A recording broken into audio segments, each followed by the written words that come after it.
Hello, everybody. Welcome to the Minimalist Podcast, where we discuss what it means to live a meaningful life with less. My name is Joshua Fields Milburn. And I'm Ryan Nicodemus, and together we are the Minimalists. We often get stuck when we're unwilling or unable to question the beliefs, opinions, and worldviews that have shaped us. But if we can't let go of old attitudes, then aren't we forever anchored to the past? And if we're anchored, how can we possibly move forward? That's what we're talking about today on the show with Michael Gungor. Michael is the host of the Liturgist podcast. He's also the author of this beautiful book. If you're watching on YouTube, I'll hold it up here. It's called This. Subtitle is Becoming Free, and that's what we're going to talk about today. We're going to talk about this as opposed to that. We're going to talk about becoming free. We're going to talk about letting go of beliefs. And then this Thursday on the Minimalist Private Podcast, Ryan and I are going to talk to Michael about the courage it takes to walk away from your past life, even if it pisses off a large number of your friends and family and even a large chunk of your giant audience, Michael. You can check that out at patreon.com/theminimalist. Your support keeps our podcast and YouTube channel 100% advertisement free because, say it with me, advertisements suck. We do this with audiences too. Yeah. Michael, thank you so much for being here, brother. Thank you for having me. It's a pleasure. This is such a great book. I thought before we get into our first question here from Barbara on Twitter, let's open the podcast with a poem. And so you open your book with a poem, and I thought this would be the most appropriate place to start. Would you mind reading this for us? Sure. This is all there is. Yesterday and tomorrow are just wounds and stories. This is not all there is. There is also that, desiring milk while you drink water. That is suffering. Of course, that is absurd, for this is all there is. Does this confuse you, beloved? Perhaps I could say it a different way. If I ascend to the heavens, you are there. If I make my bed in hell, you are there. This book is about, it's about this. And we have a great source of misery. People often start listening to the Minimalist podcast because the average American household has 300,000 items in it. Because we're all searching for that through things. Now, that's in our culture, but many years before cheap plastic goods were available for next to free with one-click shipping, we were still searching for that in a multitude of ways. So we're going to get some audience questions here in a moment, but I thought maybe you could just talk about the impetus of this book. It seemed to me like you were going through some great suffering that led to an awakening of sorts. Yeah. Thank you. The impetus was in part kind of trying to process what I was experiencing. I've found as a musician that writing songs about what I'm going through actually kind of clarifies for me. It kind of helps me actually experience what I'm going through in a way, So writing this book was kind of like everything had been shifting internally for me, and writing was part of how I kept noticing what was happening to me. It was kind of like the observation of the evolution, and it was so much of my life has been sharing my internal experience through some sort of art form. And that's just kind of how I'm wired. And so this was a book that was about this and about my own personal journey of learning to embrace the moment that I live in. And even in the writing of the book, and it even kind of was a spiritual practice for me in itself. Like it just kept reminding me and kept bringing me to this. It seems to me that the suffering that we are all experiencing, virtually all of us, there's a low grade misery that permeates most of our days. And it often has to do with a striving for something other than this. Mm-hmm. And I'm sure you experienced that in your world. You grew up in a relatively conservative Christian world and sort of ascended the ranks, became quote unquote successful, right? Had all the trappings of success, whether it's material success, but also the sort of applause and adulation, literal applause, awards, and people recognizing you on the street and saying, oh, he has it figured out. He has that thing that I want. He has achieved the thing that if I could just achieve that, it would make me happy. And in the book, you talk about you got everything you ever wanted and it kind of made you miserable. Yeah. Isn't it like, it is the gift. There's some great quote. I don't know why I'm bringing it up because I don't remember it, but it's basically like, I wish everyone would get everything they want so they could see that it doesn't work or whatever, something like that. And it is really like when I finally got the things that I had spent so much energy on to try to fill that void, to try to be okay, and it didn't work, then it just kind of left me with like, well, what do you do now? What do you, this hopelessness. And I think it's so interesting that what you're talking about, how many items people have in their houses and stuff. That seems to me just to be the inner world writ large. It's like, that's what we do. It's what what the human ego does with thoughts.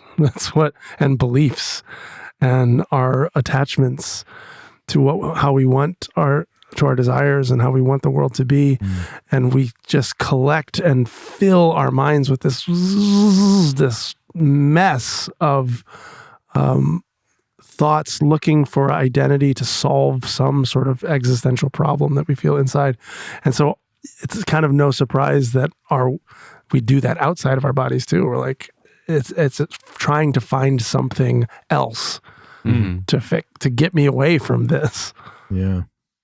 In your book, you talk about the not okayness, I think is how you phrase it.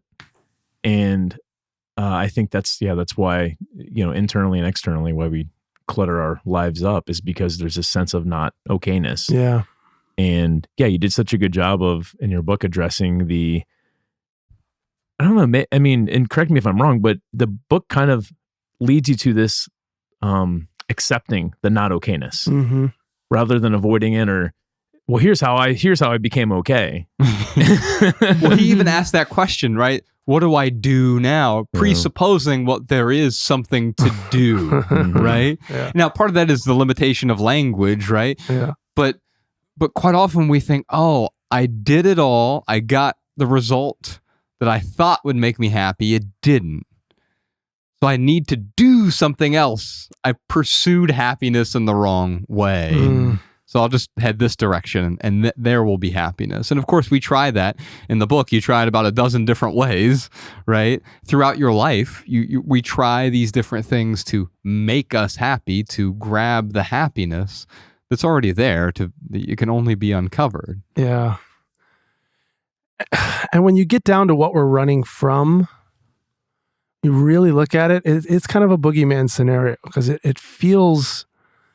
It's kind of embarrassingly animal, and it's just a sensation. Like when we get down to, why am I filling my life with all this needless stuff, or why am I scrambling to believe it? And when we get down into this moment, like what's actually happening right now that I'm trying to avoid, and it's just sensation in my body. It's just like, oh, is there a little sense of fear or sadness? And am I really unwilling to feel like 15 seconds of sadness? If you really feel an emotion fully, it doesn't usually last that long. Right. It feels like when you're starting to feel it, like it's going to be this infinite wave of sensation and it's going to send me into hell for all of eternity. But when you get down to it, it's just a temporary passing vapor of sensation. But we don't want to feel it. We don't want to feel what's actually happening in this moment because it's a lot.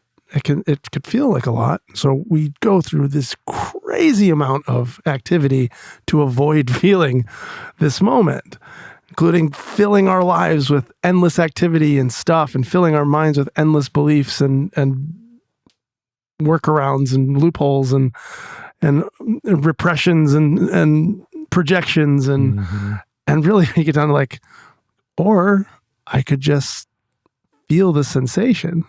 Yes. And move on and feel that sensation. And the ironic thing is when you say, okay, I'm willing to feel what it's like to be in this body in this moment.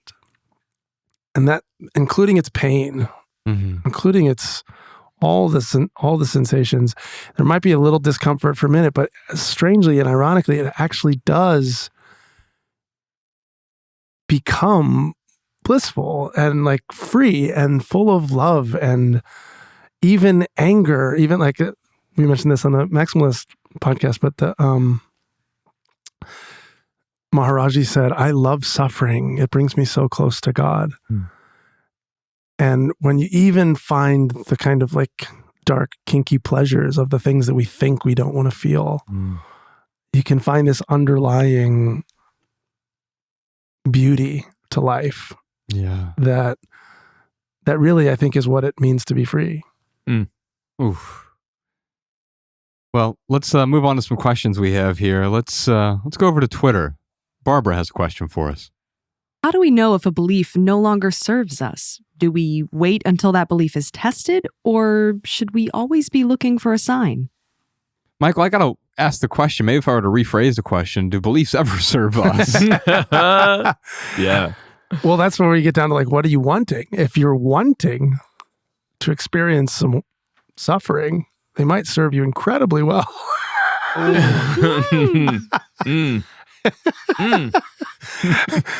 If we don't have a presupposed what do you want and not a moralizing of what you want, because they're really not moral. If you want to suffer, it really isn't a problem.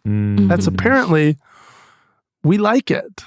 Without a doubt, because we do so many things that make us suffer. So it in fact, if an alien came down here and they saw us, these people really enjoy suffering. They're addicted to misery. Yeah.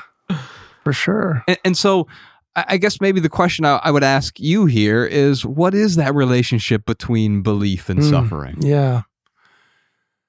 It depends. You have to define the words, and I think there's some element of belief that there's necessary assumptions that we make. All of us are trusting each other in this room to not be murderous, psychopaths to each other right now. We're all like, we're probably going to be cool. We're going to be peaceful. And there's a level that's kind of a belief about that. Like, I believe you're decent human beings. So you need to operate in the world. You need to have some assumptions or trust. But I like those words personally more.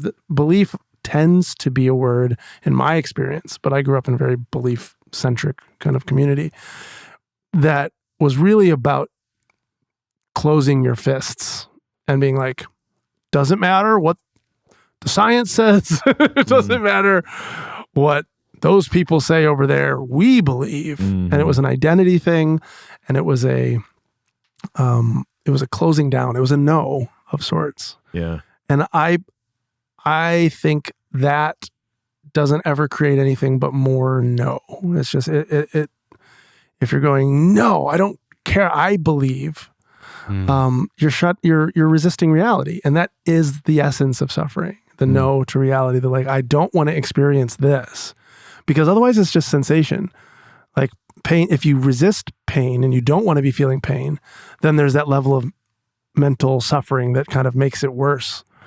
Much worse. If it's just I have some stories about that in the book that are little graphics, but about some times in my life where there was like some pain and no resistance and it was fine. And other times where it wasn't probably that much pain, but I was resisting it. It was hell. Yes.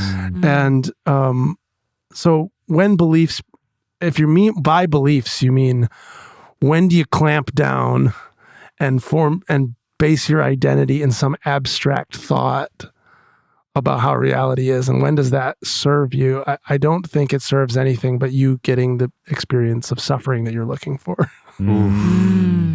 Oh, that's so good.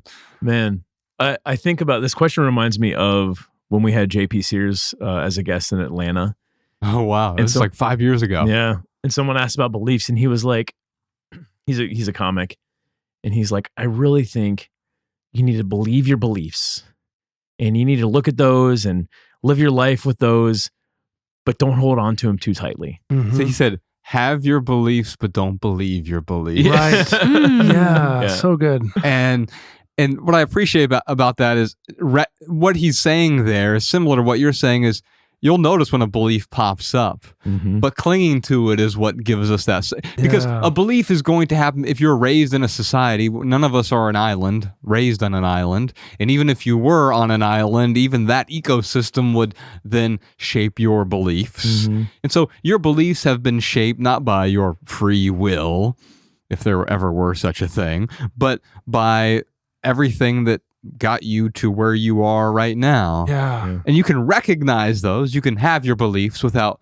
believing your beliefs. Yeah. Oh, I had a conversation with a friend of mine, Brianna, on our podcast at the end of this last season about belief and how make-believe to me is kind of like the highest form of belief. When we realize like we're making believe, like a kid, let's make believe. And you need to do it to play the game. Yeah.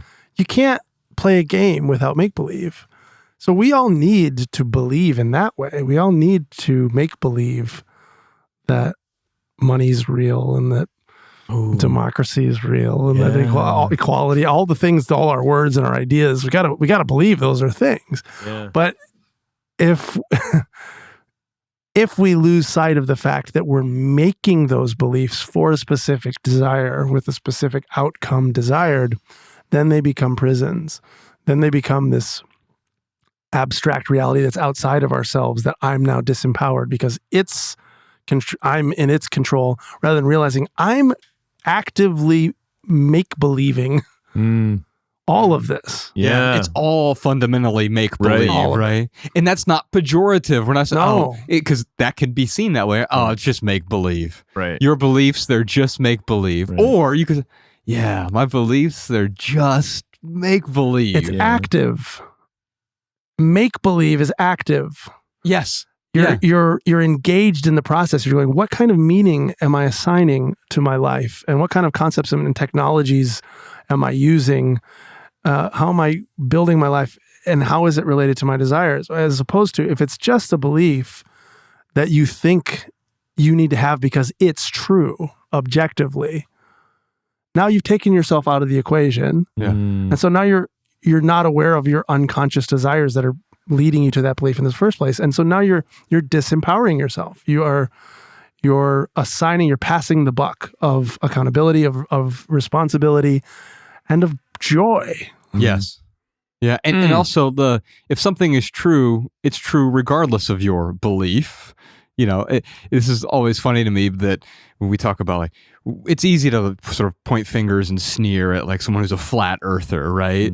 Because they believe the earth is flat. Well, okay, I believe the earth is round, but the earth is round regardless of whether or not I believe that. If my belief changes tomorrow, the truth doesn't change. I just start to have a concept about something that is now untrue. And I think quite often, most of our beliefs, this make-believe that we have, it's usually someone else's beliefs who are thrust upon us, right? So now all of a sudden I'm believing all these other things these other people believe. I don't necessarily believe them. I haven't stopped to consider what is true. I've simply been handed a set of beliefs by a religion, by a culture, by a society, by a peer group, by co-workers, etc. And now I'm holding on to those because some person confidently said that this was their belief. It kind of, if I could push a little bit on the objective issue, though, is that I do think that because we assume the earth is round, for instance, like the earth is what it is, but even when I say round, that I'm signifying something, that I have a concept of round. And I still, if I totally displace myself from that, like I think that's what we see in the uncertainty principle, is like the observer actually can't ever fully, you're never out of the room. Right. You're never observing something objectively. You can't, the observer affects the observed because it is in a way the observed that's observing itself. The universe is observing itself. Yes. And so the earth is round, meaning, so if your beliefs, if your beliefs about the Earth's shape change, and we have some measurements about the Earth, the measurements aren't going to change based on your beliefs. Right. But there's also a level of saying, when I say the Earth is round, I got to realize that means something to me that's not ultimately objectively true. Yes. The Earth is not round or is not flat. The Earth is not a word. It's a that is also a belief, a concept. and it's kind Concept, and it's kind of it's kind of the Zen koans are great with this kind of thing. Like, does a tree falling in the forest? Yeah. If it does it make a sound if there's nobody around to hear it? Yeah. It's like, is the Earth round if you're not saying it's round? If you're not witnessing it as round? Right. Yeah. Right. We got some more questions here. Let's move on to our callers. If you have a question or comment for our podcast, give us a call, 406-219-7839, or you can email a voice memo to podcast@theminimalists.com. We have a question here from Elizabeth in Gainesville, Florida. How do you deal with depression and anxiety when you were raised in a family that promoted both? Do you have to walk away from that? Or is there another approach that maybe you just don't know about? So, Michael, what Elizabeth is asking here is about, she grew up in a family that promotes anxiety, depression. And at first that sounds so absurd, but our culture seems to promote anxiety and depression. And I want to be clear, though, those things aren't inherently bad either. In fact, you'll probably get more of it if you try to avoid it. Now, you talk a lot about this in the book, about dealing with certain neuroses and anxieties, especially with respect to the world around you, and dealing with your own privileges, but also your own pains.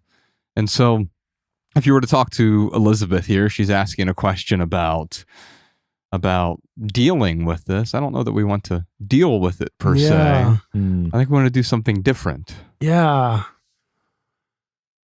When it comes, again, down to what the actual experience that you're experiencing, Elizabeth,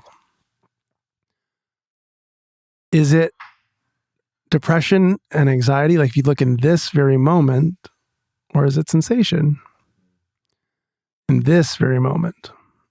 Not as the stories, the words that we use can be helpful for diagnosing things and coming up with plans and how can we treat certain things, and all that's fine and good. But there's an element, I think, to some, especially anxiety. Anxiety is often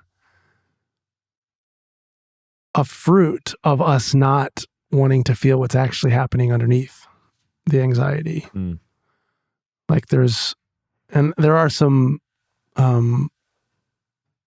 psychological theories that this is not my field by any means of expertise, but the anxiety is often talked about as sort of like a secondary tier of emotions. It's not a primary emotion. Anxiety is often a cover-up for some deeper experience that we're not wanting to have and not wanting to look at. And so anxiety kind of hums on the surface as we're trying to look away and not feel that grief or that anger or some of the primary emotions that can be big and that we've learned from our society as we've been socialized that you can't feel those big emotions. Otherwise you'll lose safety in the tribe. Like we all have learned, like, shut that down. That's too excited.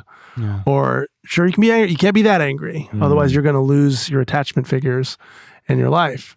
So we've all learned, and as part of being socialized, how to kind of control our emotions. And there's an element of that that's fine and healthy. But if we never let ourselves experience the fullness of what's wanting to be felt in our bodies, then it kind of does create this secondary layer, this hum of constant. It's almost like the gas gauge light or something, like dinging, or the seatbelt ding, ding, ding, ding, ding, ding. Like, hey, your seatbelt's not on, ding, ding, ding, ding. And anxiety is kind of like, hey, you're not feeling the sadness. You're not. And- you're And the way to Yeah. fix that isn't to, well, you know what I should do? Just take out that alarm from my car. Cover up the flashing No. light. And that's Yeah. how we try to deal with Yeah. anxiety is like, I will do these 3 things. It's essentially going to remove the alarm. No, this is the alarm that's saying there's something else to be felt, right? Yeah. Mm. Yeah. So if you get down to, and that's again, this moment, Mm. if you like, we even try to like push that away. Okay. Yeah. I got to figure out how to feel it. No, right now, just what's happening in your body. And if you didn't resist that for a minute, Right. 1 minute, you just invited the full brunt of it. Yeah. Mm.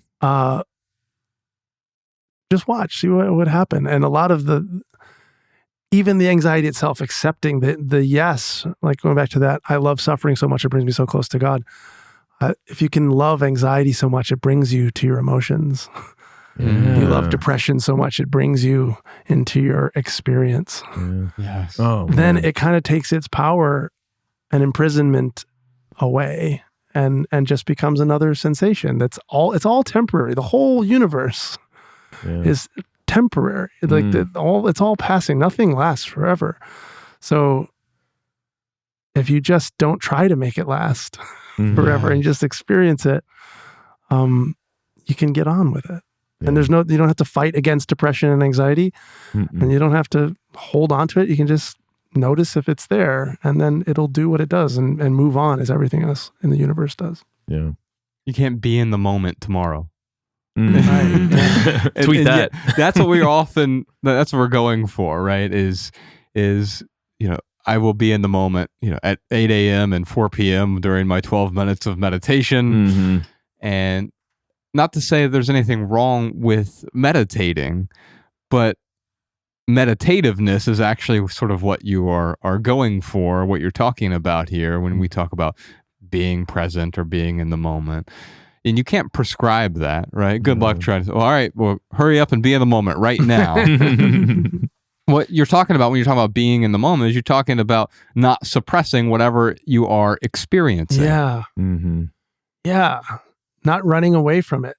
Yeah. And I think you can feel what it feels like to run. It feels like anxiety. It feels like Mm. trying to get away from your own self, Yeah. which is a pointless endeavor because you can't. Right. Just makes it worse. Just makes it worse. Yeah.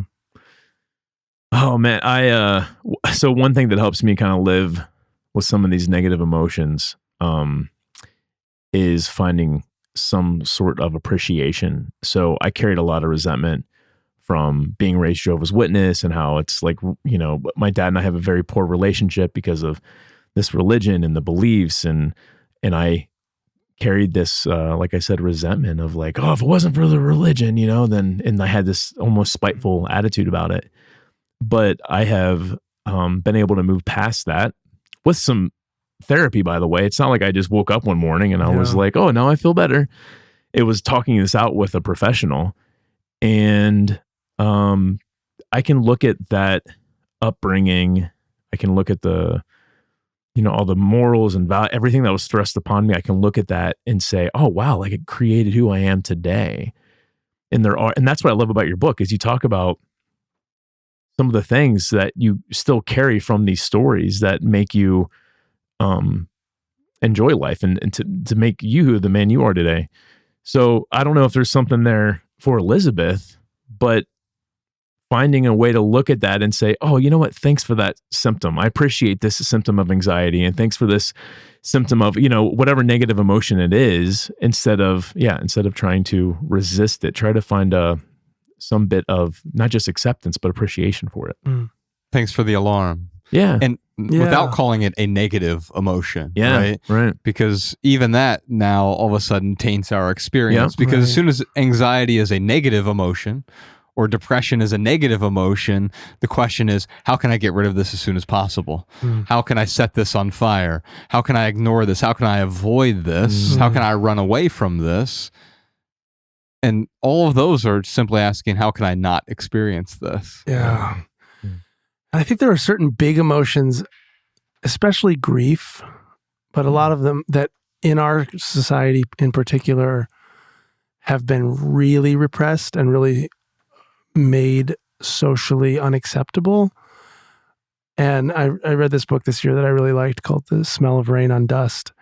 And he was talking about how grief and praise are kind of the opposite ends of the same coin. And we don't have our experience of wonder of life gets limited because we kind of squash it all into this gray, like we don't want to feel the full brunt of the pain and the grief of existence and all that we've lost to make this world as it is now. Like we have so many wonderful technologies and advantages to living right now. We've also lost a lot, and we don't allow ourselves to like grieve some of the lost connection that we have with animals and with the earth and with each other and with life in a way. And it kind of just numbs us to not just the sadness, but to the other side of the coin, which is he calls praise or wonder or this sort of like miraculous experience of life that can be so beautiful. And because it all kind of squashes into this anxiety blah. Right. Yeah. But and you talk about this a bit in your book, and I assume from your research you know more about this, but like Buddhists or neo-Buddhists, they do seem to do the same thing though, where there is an avoidance, and avoidance is probably the wrong word, but there is certainly not an embracing of excitement, because excitement is synonymous with suffering to them in a way. And so I'm wondering about reconciling that, because in the book you sort of you go through atheism. You're an atheist for a while, you're a Christian for a while, you're a Muslim for a while, very short period. Yeah, for about an afternoon. But very devout for that that moment. Fully committed. Let's clarify, a Homeland TV show based Islamic follower. Yes. And appropriating from a TV show. Yeah. and there are sort of Hindu maxims throughout, et cetera, et cetera. And what you realize, there are these different wisdom traditions who have different perspectives that sort of point toward the same truth in a way. And yet I'm wondering, because you experience all of these different perspectives, was there a deeper truth that you came out of this with?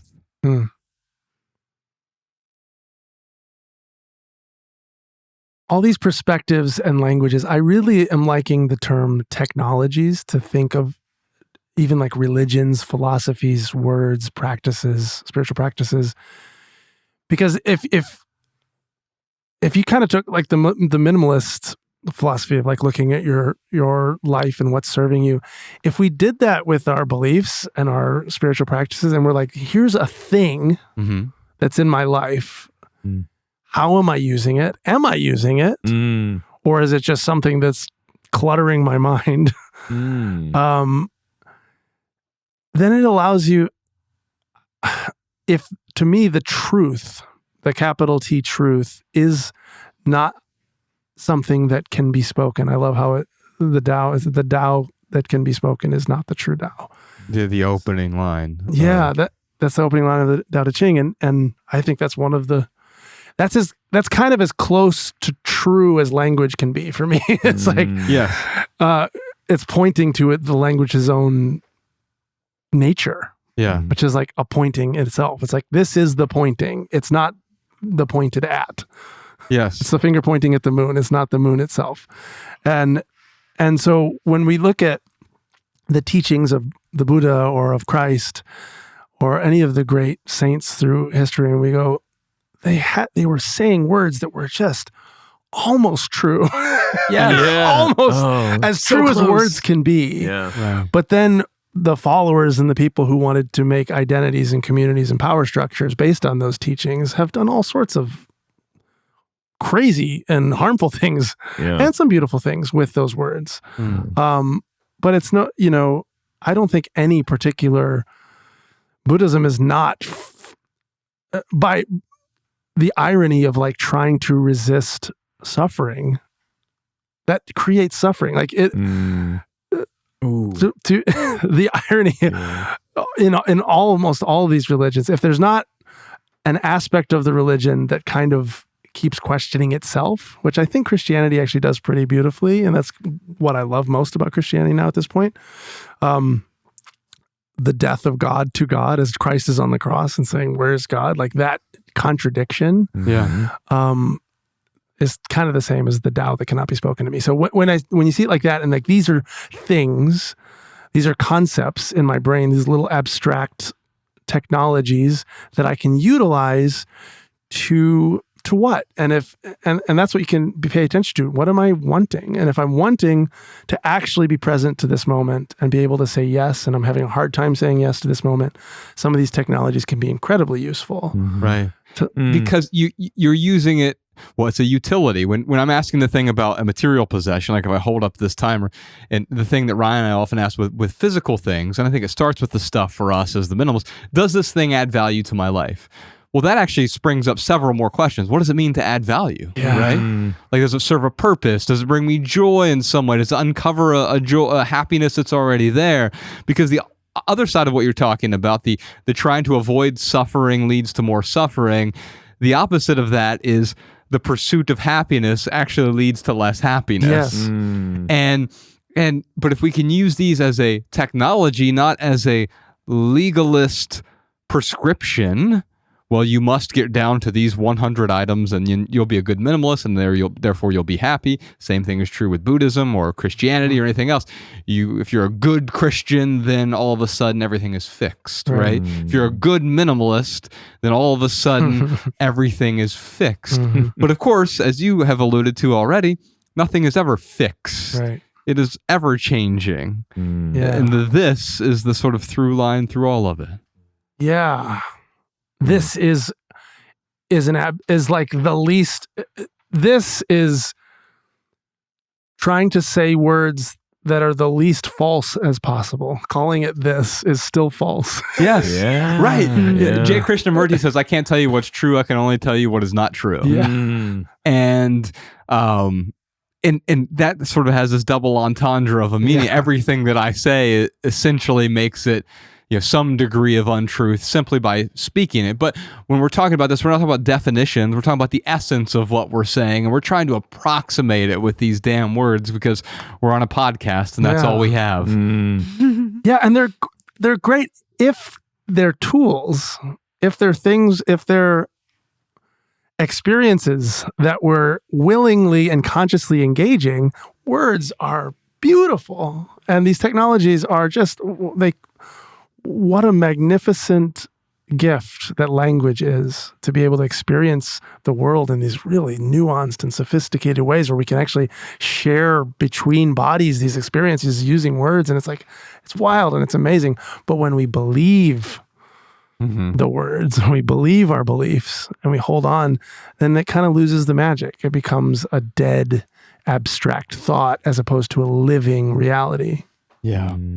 Elizabeth, I'm going to send you a copy of Michael Gunger's book. It's called This, Becoming Free. If you like podcasts, you'll certainly like the audiobook version, or we can send you the book version as well. Do you have any questions from our live stream? We do. We have a question submitted by Shannon. Shout out to our patrons, by the way. Shannon, thank you for your support. What's Shannon have to say? He says, "I'm in politics and seeking approval is part of the job. I know I can't make everyone happy, and I do my best to focus on the importance of the democratic process. What more can I do to show others I care?" Michael? So, how to gain more approval. Yeah, isn't that fascinating? Part of my job is, a lot of our jobs is probably seeking approval in some way. But so how can we do the job without believing the job? You know what I mean? Yeah, right. Can you have the belief and not believe it? Can you seek approval without having any resistance to how it actually is now? That's the real dance and the balance of being present and even finding a yes under the no, because finding approval, looking for approval is a no, right? You're going, we don't have enough approval. We need to get more approval. So no to how things are. But can we live from a place of yes underneath that, where the no's are contained in the yes? And that's the way to me, yes, or God, like when we talk about the totality that allows all experience to happen, to me, like calling that yes that's really beautiful, because everything is being given a yes at every moment, an opportunity to be. That's a yes. And so can we live from that place of being that is yes? Being is yes. And when we're coming at it from being and seeing that there's absolutely, just like when you have it's like getting a click back that gives you some perspective. While you're watching a movie, you have perspective that while the character's going through their dilemmas and their disasters, that this is headed, you're also aware that it's a movie and a story. So you're not lost. If you're lost in the movie where you believe this is happening and this is the permanent situation, that this character is real and they're forever going to be in this predicament, you're going to be tortured. That would be a horrible experience to watch a movie. But because we can easily click back and go, on some level, unconsciously, like, this is a movie. I get that it's a movie. There's a thing going on. We got to tell stories. And if you can live from that place in a political job, where you're like, yeah, I'm playing a game. I'm playing a game where we got to get votes and we need people's approval. But you can't give or take anything real away from me. Yeah. Because as soon as you need it, that's when the suffering, and that's where I think the crux of this question is. I feel as though, it's part of my identity. I am in politics. I'm a political person, or whatever it might be. And that's not good or bad. But as soon as it becomes part of our identity, then, and you also say, so politics means one thing in our culture, right? But actually the root of it just means the affairs of the city or the affairs of the state, right? Yeah. Which is a totally different thing, right? Affairs of the people.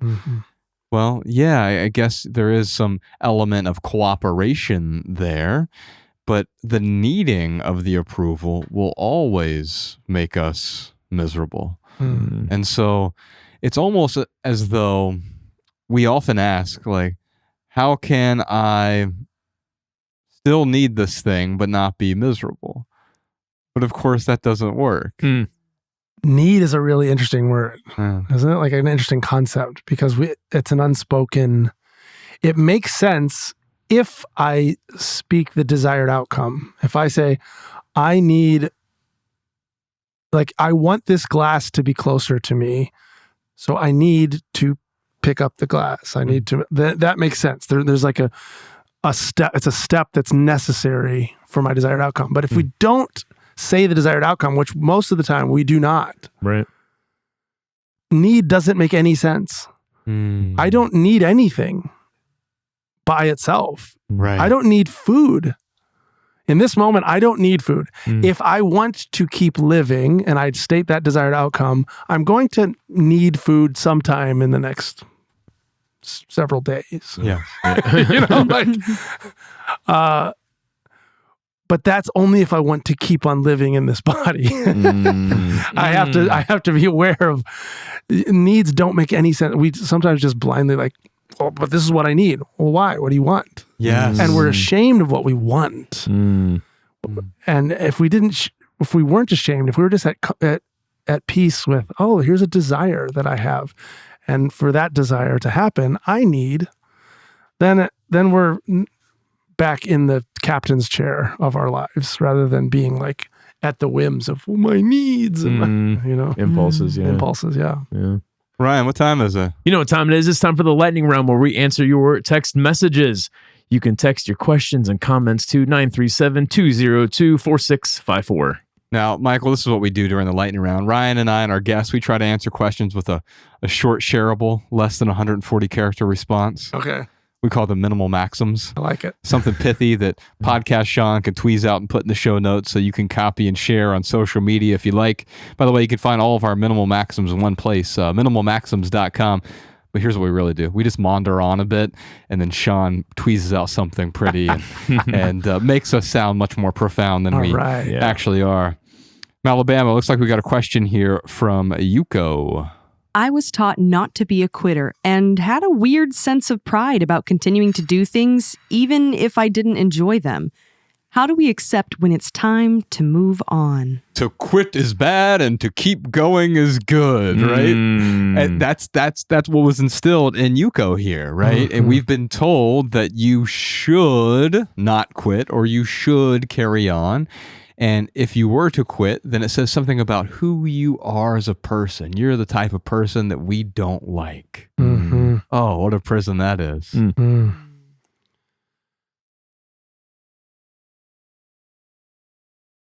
Quit what you were doing every single moment.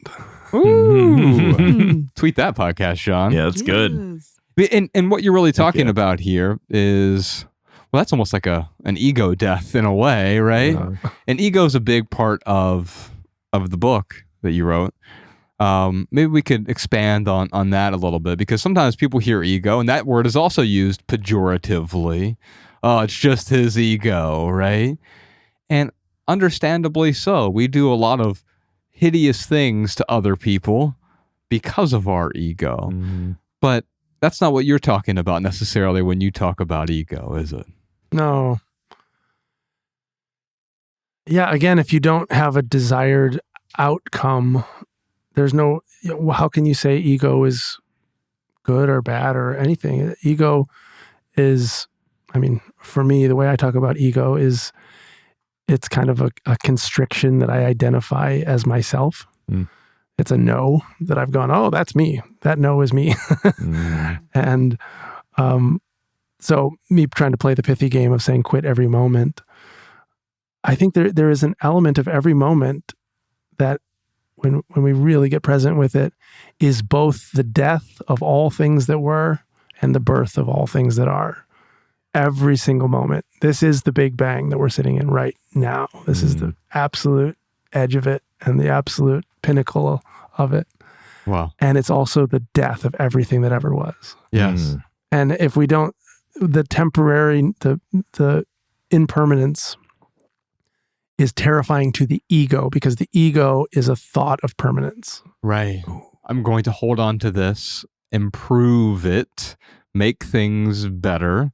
Yeah, and we're basically like we're trying to polish an ocean wave or something, right? And it just doesn't happen. There's a lovely parable in the book that I've actually used on my daughter in various ways. My daughter's 8, and the catching the ocean wave. And I'll go out and tell her I'm going to catch an ocean wave for her with a bucket. And she's like, oh, wow, really? I'm like, yeah. I go out and I grab the bucket and I'll catch a wave for it. I'll bring it back onto the beach. And she's excited to look in there. I don't know what she's expecting. I don't think she knows what she's expecting. Wow. And then you show her and she's like, that's not a wave. That's just dirty water. Bucket of dirty water. Yeah. Ew. Like, you don't want to take it home? Wow. But like, there's also this realization there of the impermanence and then also like the interconnectedness of it all. We call that thing a wave, but it's not a wave. Yeah. It's the whole ocean doing its ocean thing. Yeah. Responding to the moon and all of it. Yeah. Man. Well, I got something pithy for you, and I think it echoes what your sentiment was there. My pithy answer was to move on, drop whatever is weighing you down. I think maybe if I were to expand on that, it's all weighing you down, you know, and so we often carry a lot of beliefs with us just because, well, we want to be accepted, or just because we never stop to question the belief that is no longer serving us. And the belief you have right now, Yuko, is that you are a quitter if you stop doing something. And here's what I'm here to tell you. Yes, you are. And how wonderful is that? You get to quit so many things. Every moment is an opportunity to quit. Yeah. Maybe if there's more empowering language for you because you have all of these bad thoughts tied up in quitting, maybe it's about walking away. Maybe it's about letting go. You're not a quitter. You're a let goer. Ooh, I like that. Yeah. And yeah. You're a let goer. a creator. Yeah, there's a lot of Yeah. helpful ways of looking at it, maybe more than quitter. Yeah, space maker, right? Yeah. There are all these ways that are helpful to you. Someone else might see quitter as being powerful or being empowering, because maybe the culture you were in is you were told to stick through all the time and it made you miserable. Now being a quitter for you is something that is like, yeah, I want to have that freedom to be able to quit, to walk away. Yeah. It's what you're really talking about is a type of freedom. Mm. And not being able to quit is a jail cell. Yeah. It's its own prison.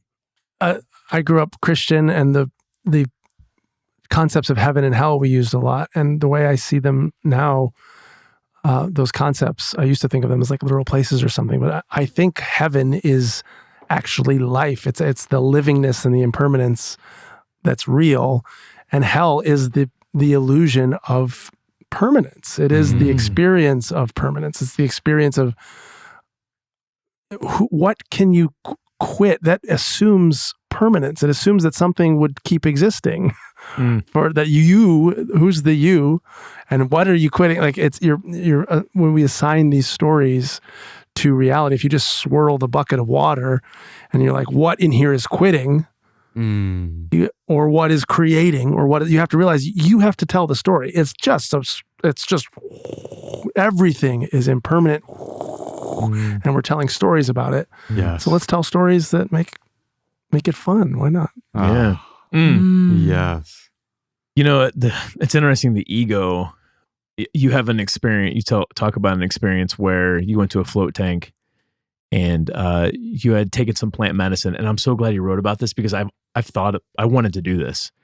And you talked about how, like, hey, I don't recommend you do that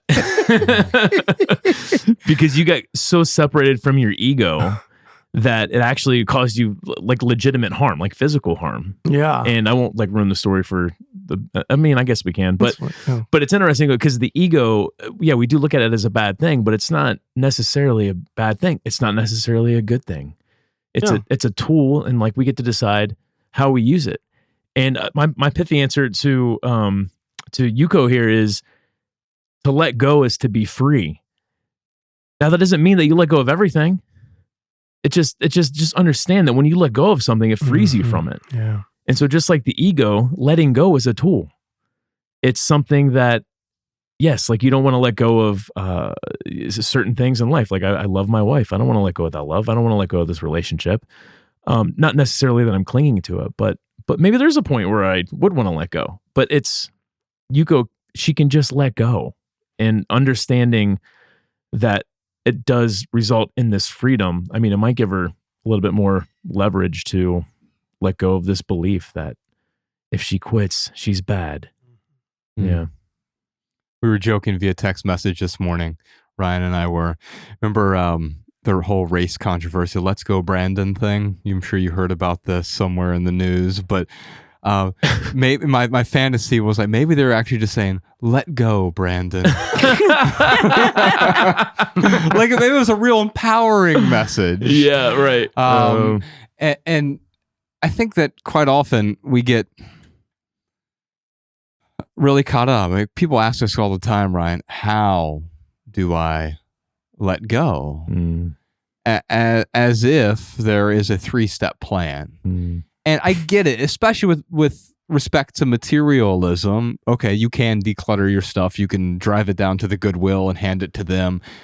But that doesn't mean you let go of it. That means you got rid of some stuff. Yeah. But if you got rid of it and you still have that attachment to that stuff, you've just increased your suffering now, because now you don't even have that object of your desire. You've let go of the object, but not the desire. We had a mutual friend on the podcast, Peter Rollins, and he sometimes talks about, we quite often think we want to get certain things. We have a desire. It's almost as though we want to get rid of our desire. If I have a desire to buy a BMW, it's as soon as I get the desire, or as soon as I get the BMW, maybe my desire will go away. But isn't the desire the very thing that you actually wanted the whole time, or at least thought you wanted, right? And so as soon as you get it, now all of a sudden that object of your desire turns into a burden, an object of discontent quite often. And so it's not about the attaining or the achievement of the possession or the status symbol or the promotion or the hit record or the number of downloads your podcast gets. Because as soon as you get that thing you thought you wanted, now you've gotten it and you've gotten rid of the desire. Now a new, more sort of pernicious desire might creep up in its place. We got so much more to talk about. But Alabama, you got something for us first? Here's some voicemail comments and insights from our listeners. Hi, this is Josie from Austin, Texas. Ryan talked about replacing his T-shirts every year when they were faded and smelly from also wearing them to work out. When I have a T-shirt that's looking worn, I move it to my workout clothes and toss or donate what I've been wearing to exercise. That keeps my regular clothes in better shape and they last longer. Hey, Josh and Ryan. Alicia from Australia. Just ringing because I was listening to your Pittsburgh podcast, and there was a woman there who was asking a question about what to do with her blanket that an aunt had given to her, and it was covered with like photos of her as like growing up and as a child, and she does not want to keep it. And I had a suggestion that she could donate it to an animal shelter. Any blankets or, you know, old sheets or towels or bedding and stuff that people want to get rid of in their mincing journey. Animal shelters are a great option because obviously the animal's not going to care if there's a warm blanket with a picture of your face on it. They're just going to be grateful that they have something warm to snuggle up into and have a nice, safe sleep. All right, y'all. Big thanks to our new friend, Michael Gungor, for joining us today. Check out his book. It's called This. Also, his podcast is called The Liturgists. We'll put a link to both of those in the show notes. And his band is called Gungor. And in fact, at the end of this, for our added value today, I want to play the first song I ever heard from Gungor. It's from their 2013 album. The album's called I Am Mountain. It's the title track. It's also the opening track on that album. It's called I Am Mountain. But before we get to that added value segment, Ryan, real quick, for right here, right now, here's one thing that's going on in the life of the Minimalists. I hope you speak German. 9. Wait a minute. That's the ultimate paradox. Anyway, our book, Love People Use Things, which I'll hold up for the camera here, it's available in 24 languages now, Ryan. You are so popular. All across the world. This one is German. What does this say on the back, Alabama? Up at the top there? Yeah. Weniger ist mehr. That means less is more. Oh, wow. Look at that. Wow. Can you read a passage for us by chance? Is there anything, not even a passage, maybe just the back cover here? Yeah. Alabama? Not warm up my German articulators there. Before you get started on that, so the book, you can just go to theminimalists.com/foreign. You can see all the different languages. So it's in Slovenian and Slovakian. Okay. Our two biggest ones. Clearly. It's in Portuguese in Brazil. It's Yeah. in Spanish and French and Italian and now German. It's also in Dutch and a bunch of other languages as well. Alabama, do you have a German excerpt from Love People Use Things for us? Sure, I'll read the back here. Weniger ist mehr. Wie lernen wir, ohne die materiellen Dinge zu leben, die wir meinen zu brauchen? Wie lernen wir, unsere Prioritäten neu zu setzen? Wie verändern wir die Art und Weise, wie wir uns selbst betrachten? Und wie bekommen wir das, was wir uns vom Leben wünschen? Gesundheit. Dude, we sound way more of an authority in German. Yeah, we're very aggressive in German. Yes. And what does the subtitle say? So it's Love People Use Things because the opposite never works. That's the English. What does it say in German, Alabama? In German, the subtitle is Weil das Gegenteil nicht funktioniert, which is like because the opposite does not work or does not function. Because the opposite does not function. That is very German. I love Yeah, that. that's great. So consult your local library or your local bookstore in whatever country you're at. You can go to theminimalists.com/foreign to find all 24 different languages that love people use things, and many of our other books are now available in. Ryan, for added value this week, let's check out I Am Mountain by Gungor. By the way, we have a bunch more surprise questions this week, like, I have a strong belief that it's disrespectful to get rid of something if someone else took the time and money to give it to me. How do I let go of this belief and make decluttering less emotionally draining? What steps can I take to develop freedom from old beliefs, opinions, and worldviews once I realize they no longer serve my well-being? And how can we maintain peace when loved ones question our beliefs? Plus a million more questions for Michael Land, the Minimalist. And if you want to check out all that, check out the Minimalist private podcast this week. Visit patreon.com/theminimalist to subscribe and get your personal link so that our weekly private podcast plays in your favorite podcast app. You'll also gain immediate access to hundreds of hours of private archives, recordings of live events, exclusive home tours, and our private community of thousands of open-minded minimizers like you. You can follow The Minimalist on TikTok, Instagram, Facebook, and Twitter at The Minimalist. If you want our show notes in your inbox, sign up for our email list over at theminimalists.com. On behalf of Ryan Nicodemus, Podcast Sean, Malabama, Jordan No More, Social Jess, Danny Unknown, Emma the Immigrant, and the rest of our team, I'm Joshua Fields Milburn, reminding you to love people and use things because the opposite never works. Thanks for listening, y'all. We'll see you next time. Every little thing you think that you need, every little thing you think that you need, every little thing that's just feeding your greed. Oh, I bet that you'd be fine without it.